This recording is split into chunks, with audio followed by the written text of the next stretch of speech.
Let me ask you something. Have you ever had a dream so impossible, so unrealistic, so crazy that when you told other people about it, they didn't even argue with you? They just smiled and walked away. Well, today's story is about a man who wanted the impossible, and he got it. And somehow, he didn't lose himself. His name was Michael Faraday. He was born poor. Not, well, figure it out poor, but no status, no connections, and no formal education. He didn't even work as a bookbinder, but rather as a bookbinder's apprentice. And all day he would stitch books. But at night, he read them. He read science, he read electricity, he read about forces that nobody could see. He took notes about what he read so much so that his notes became incredible. They became impeccable. And here's the strange part. He didn't just seek to understand what he was reading, but he believed quietly that he could change the world as a bookbinder.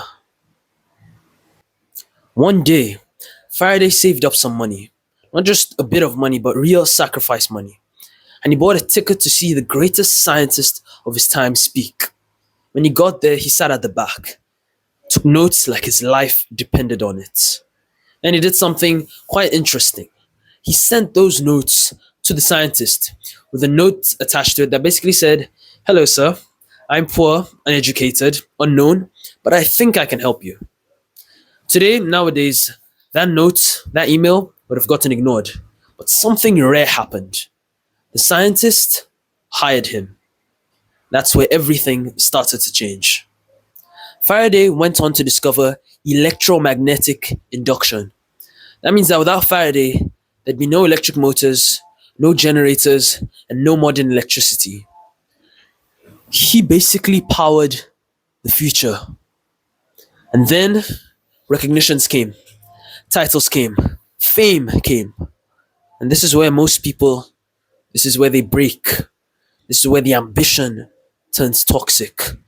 And it's where the dream starts owning the dreamer. He was offered wealth, honor, power, but he declined most of them. Not because ambition was wrong, but because he refused to be ruled by it. He once said, "I work to discover the truth, not to be decorated." He stayed humble, disciplined, grounded. He dreamed, but the dream never mastered him. There's a beautiful poem, If, by Rudyard Kipling. And in that poem, he writes, "If you can dream and not make dreams your master." Faraday lived that line. He dreamed, he pursued the impossible, and he got it without losing his values, his soul, or his character.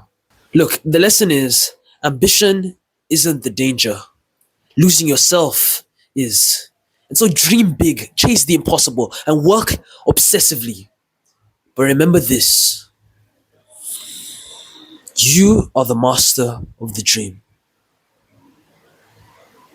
Otherwise, it'll master you. History only honors one of the two. So choose wisely.